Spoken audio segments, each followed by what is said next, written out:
नमस्कार। कितनी होगी आपकी सैलरी? जी हाँ, आपकी। ये तैयारी आप कर रहे हैं, सिलेक्शन आपका होगा, तो सैलरी भी आप ही लेंगे। तो स्वाभाविक है कि अभी 8वां वेतन आयोग जो है, उसकी भी घोषणा हो चुकी है और अगले वर्ष से ये लागू होने की भी पूरी प्रबल संभावना है। तो आप राजस्थान में अध्यापक भर्ती जिसकी वैकेंसी आई हुई है और L1 और L2 की आप तैयारी कर रहे हैं, तो कितनी होगी सैलरी? तो एक स्वाभाविक है कि इससे भी आपको एक मोटिवेशन मिलता है कि जो बिना अर्थ सब व्यर्थ। तो एक हम पूरी चर्चा करेंगे और निश्चित रूप से एक अध्यापक को सम्मानजनक जीवन जीने के लिए आवश्यक जो मानदेय, जो पेमेंट है, वेतन है, वो मिलता है।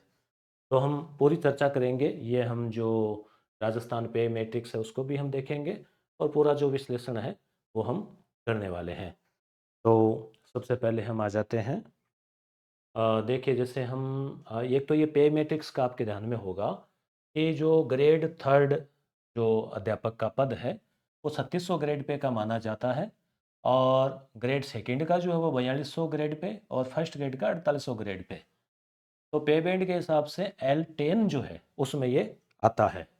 ठीक है, अब यहाँ पे हम एक तो वर्तमान के अनुसार देखेंगे और एक 8वां पे कमीशन जो है उसके अनुसार, क्योंकि आप जब तक एग्ज़ाम देंगे, जनवरी में उसका रिजल्ट आएगा और जब तक पोस्टिंग होगी तब तक पूरी संभावना है कि 2026 जो है ऐसी संभावना है कि 2026 के सितंबर अक्टूबर तक इसकी सिफारिशें लागू हो सकती है। तो जनवरी 2026 से फिर क्या होता है, तो एक नॉशनल लाभ दिया जाता है। तो हम पूरी चर्चा करेंगे। तो वर्तमान में जैसे जो अध्यापक लगते हैं, मान लीजिए आज की डेट में कोई लगता है, जॉइन करता है, तो प्रोबेशन 2 साल का होता है जिसमें लगभग 23,000 समथिंग को सैलरी मिलती है। उसमें से कुछ कटौतियाँ जो है उसके होके और 21,000 के आसपास उसको मिलते हैं। अब 2 साल का प्रोबेशन पीरियड होता है और 2 साल प्रोबेशन पीरियड में एक तो आपको फिक्स मानदेय मिलता है। दूसरा, आपको उसमें कोई पीएल, मेडिकल, अन्य लाभदेय नहीं है। केवल जो आकस्मिक अवकाश होते हैं, सीएल, वो ही छुट्टियाँ जो है वो ही मिलती है। तो 2 साल भी चलो निकल जाते हैं, आप निकाल दोगे। कोई बात नहीं कि 2 साल झाड़ भींच के निकाल देंगे प्रोबेशन, कोई दिक्कत नहीं, क्योंकि इतने साल बेरोज़गारी में निकाले हैं। अब है फिक्सेशन के बाद, तो आप L10 में आते हैं, लेवल 10 के श्रेणी के कर्मचारी माने जाते हैं। तो मूल वेतन जो है वो होता है 33,800, बेसिक बोलते हैं जिसको, उसके आधार पर भत्तेदेय होते हैं, उनसे फिर वेतन बढ़ता है। तो मूल वेतन कितना हुआ? 33,800। फिर उस पे डियरनेस अलाउंस यानी महंगाई भत्ता जो है वो दिया जाता है।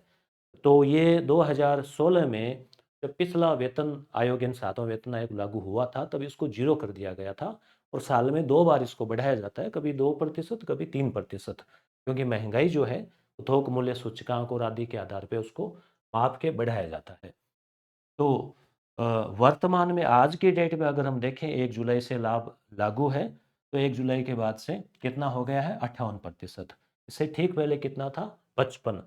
तो ये 33,800 का 58% यानी लगभग 50%, मतलब आधा, आधे से कुछ ज़्यादा, यानी 19,604 रुपये ये हो गए। एचआरए, हाउस रेंट कि भी उसको रहने के मकान के हिसाब से, तो ये जो है ये हो गया 3,000, इसका 10%। ये छोटे शहरों में 10% है, बड़े शहरों में 20% है और बड़े महानगरों में 30% है। तो हम छोटे शहरों या गाँवों की बात करें तो 3380। अगर आप महानगरों, जयपुर आदि की बात करें तो इसका 20% भी होता है, दुगुना भी होता है। तो 10% के हिसाब से निकालें, इन तीनों को जोड़ें तो 56,784। यही अगर हम जयपुर, जोधपुर, बड़े शहरों का निकालें तो 3,000 और जुड़ जाते हैं, 59 से 60,000 हो जाते हैं। तो ये ग्रोस पेमेंट, ग्रोस का मतलब आपका कुल पेमेंट इतना बनता है आज की डेट में, 7वें वेतन आयोग के अनुसार। कितना? 56,000 से 60,000 के बीच। अब इसमें कुछ कटौतियाँ होती हैं, वो कटौतियाँ भी अपने लिए ही होती है। जैसे एक तो आरजीएचएस है जिसमें निःशुल्क इलाज वगैरह किया जाता है, उसके लिए सरकार 658 रुपये हर महीने काटती है, परंतु उसके तहत कैशलेस इलाज भी होता है खुद का और पूरे परिवार का। जीपीएफ कटौती होती है जिसमें 2,000, 2,100 ऐसे समथिंग कुछ इसकी होगी। और एसआईपी कटौती जो होती है वो इसमें अलग-अलग स्लैब बने हुए हैं, तो उसके अनुसार अलग-अलग कटा सकते हैं। जैसे हम अभी इसके 7,000 कटवा रहे हैं, तो इसमें लेवल के अनुसार इसके कुछ फिक्स है, 2,000, 3,000, 4,000, तो वो कहीं जाते नहीं है पैसे, वो आपके ही है। उस पे आप आगे जाके लोन भी ले सकते हैं और उस पे शायद 9% या 8% या 9% ब्याज भी दिया जाता है और जब रिटायरमेंट होता है तब आप इन सब खातों को खाली कर सकते हैं, इनको निकाल के अपने खाते में डाल सकते हैं। तो ये एसआईपी, स्टेट इंश्योरेंस और ये सब। तो ये ग्रॉस पेमेंट हो गया और ये चीज़ें कट कटा के आपके नेट जो है वो 52,000 समथिंग आज की डेट में कोई लगता है, तो 2 साल प्रोबेशन पूरा होता है, उसके बाद में मिलते हैं कैश इन हैंड। ठीक है, अब बात करते हैं आपकी, यानी आप अभी तैयारी कर रहे हैं, जनवरी में एग्ज़ाम देंगे और उसके बाद में ज्वाइनिंग होते होते हो सकता है जुलाई तो मिनिमम आ ही जाएगा।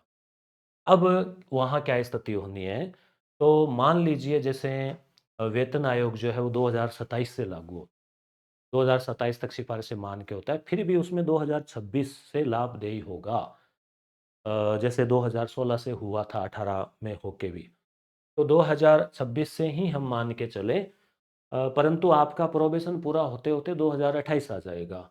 तो तब तक क्या स्थिति रहेगी? तो एक अनुमान व्यक्त किए जा रहे हैं, जैसे दैनिक भास्कर और अन्य तमाम जो रिपोर्टें हैं कि भई लगभग जो वर्तमान बेसिक है उसका 2 से ढाई गुना तक बढ़ सकता है।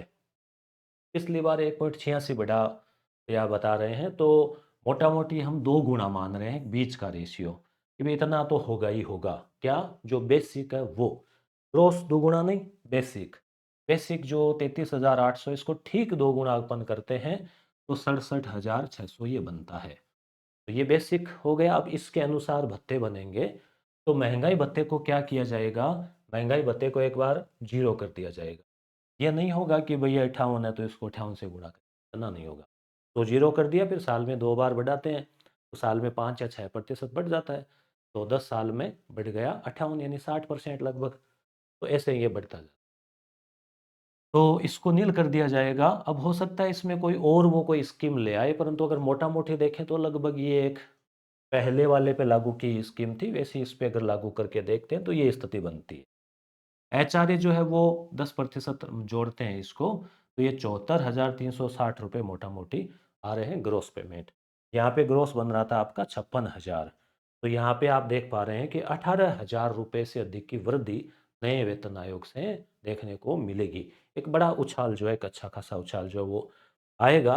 हालाँकि इसमें क्या होता है, फिर अगले जो 10 साल होते हैं, तब तक क्या होता है कि ये चीज़ें फिर वापस महँगाई वगैरह बढ़ जाती है। आज आप सोने के भाव देख लो, 1,20,000 से क्रॉस है 1 भरी का। तो आप अगर 2006 का देखोगे या 2016 के भाव देखोगे, सोने के भाव से तुलना करोगे, तो आपको लगेगा कि हाँ, समय के साथ में वेतन आयोग का लगना ज़रूरी है। ताकि जो सरकार के कर्मचारी हैं, जो सरकार की योजनाओं को लागू करवाने से लेके तमाम कार्य करते हैं, तो उनके जीवन की सुरक्षा के लिए और उनका एक सम्मानजनक वो आवश्यकताओं की पूर्ति करते हुए जीवन जी सकें, उसके लिए कितना वेतन जो है वो ज़रूरी है। अब यहाँ पे बात है कटौतियों की, तो मोटा-मोटी हम मान लेते हैं कि जैसे 5 से 6,000 रुपए, फिर 3-4 हज़ार यहाँ कटा लिए, 2,000 ये, तो 6,000 रुपए आप कटवाते हो तो भी आपके 68,000 कैश इन हैंड। अब आप सोचिए, आप एक बार सोचिए, आप लाइब्रेरी में पढ़ रहे हैं या घर पे बैठ के पढ़ रहे हैं, मोबाइल से पढ़ रहे हैं, किताब से पढ़ रहे हैं।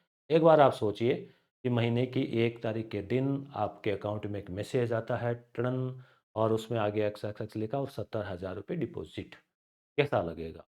अभी आप बेरोज़गार हैं, शुद्ध बेरोज़गार हैं, तो आप 100, 200, 50 रुपए की किताब लेते हैं, तो भी आपको सोचना पड़ता है। परंतु जब आप अच्छी मेहनत करके आप लग जाओगे सर्विस, और फिर आप मान-सम्मान और विद्यार्थियों को पढ़ाने के जज़्बे के साथ आपके अकाउंट में इस प्रकार का मैसेज आएगा, वो जो सुकून मिलेगा, उस सुकून को सोचते हुए आप जो है अपनी तैयारी को और अच्छी कर सकते हो। साथ ही साथ देखो, हर साल 3% वेतन वृद्धि होती है। जो बेसिक है ना, जैसे 67,000 है तो इसका 3% निकाल लो आप, कुछ है 18 यानी 1800 2,000 के लगभग बेसिक बढ़ जाता है हर साल। उसके बाद में हर साल यानी 2 से 3,000 बेसिक में वृद्धि हुई। तो बेसिक में वृद्धि के साथ ही डीए मान लो 3%, या फिर 6%, फिर HRA उनका भी बढ़ जाता है। तो ऐसे करके हर साल 2 से 3 हज़ार ये जुड़ते हैं, प्लस 2 से 3% डीए वृद्धि हो जाती है साल में 2 बार, यानी 6% ये 6 + 3 9, यानी एवरेज लगभग 9 से 10% वेतन वृद्धि हर साल जो है वो होती है। 10% का मतलब क्या हो गया, 7-8 हज़ार रुपये हर साल 6 से 7 हज़ार रुपये बढ़ जाते हैं। प्लस दीपावली का बोनस भी देय होता है राजपत्रित के अलावा, सेकंड ग्रेड और ग्रेड थर्ड के लिए। प्लस अगर आप कोई अन्य कार्य करते हैं छुट्टियों में, दीपावली की छुट्टियां, सर्दी की छुट्टियां या कुछ और छुट्टियां, तो उसकी फिर पीएल भी देय होती है कि आपने 3 दिन काम किया तो एक पीएल। पीएल को आप अवकाश के रूप में भी ले सकते हैं या एक दिन की सैलरी, एक पीएल एक दिन की सैलरी के लगभग बैठ के उसके रूप में भी ले सकते हैं। प्लस आप अन्य कोई काम करते हैं जैसे बीएलओ का या कोई परीक्षा में ड्यूटी का, तो आपकी सैलरी चालू रहती है, उसके अलावा आपको अन्य जो मानदेय है, जैसे बीएलओ है या परीक्षा में ड्यूटी है, वीक्षक है, तो उसका अलग से मिलता है। उसके अलावा जब आपकी सर्विस 9 साल की हो जाती है, 9, 18, 27, तो आपका अगला जो ग्रेड पे है, जैसे आप 37,000 पे है, 33,800 है, तो अगला जो ग्रेड पे है यानी L11 वाला, वो जो आपको मिलने लगता है। वेतन वृद्धि से तो मिलता है ये 34,800, 35,800, 36,900, ये हर साल वेतन वृद्धि है। और जब ये लगभग आप 9 साल तक पहुंचते हैं, फिर एक में ग्रोस करके ये ऐसे जो है अगला बेसिक आपको, यानी यहाँ तो 37,800 ही हो रहे हैं, परंतु इससे जो मैच करने के बाद जो अगला है ना, वो होता है। तो एक 9 साल के बाद में आप ये मान के चलिए, ये भी एक प्रकार से और अच्छा उछाल जो है आपके वेतन में देखने को मिलता है, जिसमें एक तो 2 इंक्रीमेंट के लगभग का लाभ एक साथ मिल जाता है। तो अब तैयारी के हिसाब से अगर हम बात करें, तो आप तैयारी कर रहे हैं, तो एक तो आय व्यय क्वेश्चन जो है वो महत्वपूर्ण हो जाते हैं नीट भर्ती के लिए। 2023 में जो पूछे गए थे L1 L2 के, उनकी व्याख्या सहित ये किताब है, जो आपके दोनों ही L1 L2 में अनिवार्य जो पाठ्यक्रम है, राजस्थान का भूगोल, इतिहास, कला संस्कृति, शैक्षिक परिदृश्य, मनोविज्ञान, सूचना तकनीकी आदि, उसके करीब 800 प्लस क्वेश्चन प्लस उनकी बेहतरीन शानदार सारगर्भित व्याख्या, 120 पेज की किताब है, 9 पेपर है, 10 दिन में आप इसको पढ़ सकते हैं। ये किताब अभी आने वाली है, आ गई है, शायद कल तक आ जाएगी। राजस्थान सामान्य ज्ञान, सूचना तकनीकी और राजस्थानी भाषा और साहित्य, तीनों पार्ट का वस्तुनिष्ठ प्रश्न बैंक, गहन और विस्तृत व्याख्या सहित ये भी पुस्तक जो है वो आपके रीट भर्ती के लिए उपयोगी होने वाली है। साथ ही आप इसी यूट्यूब चैनल से प्ले लिस्ट में जाके कई वीडियोज भी देख सकते हैं रीट से जुड़े हुए, और यस गुरु एप्लीकेशन के ऊपर लिंक दिया गया डिस्क्रिप्शन में। टेस्ट सीरीज भी चल रही है, 2100 इम्पोर्टेंट क्वेश्चन, जिनके 21 टेस्ट जो है वो टॉपिक वाइज हो रहे हैं, और हर संडे टेस्ट अपलोड होता है। ये भी आपके लिए उपयोगी होने वाली है।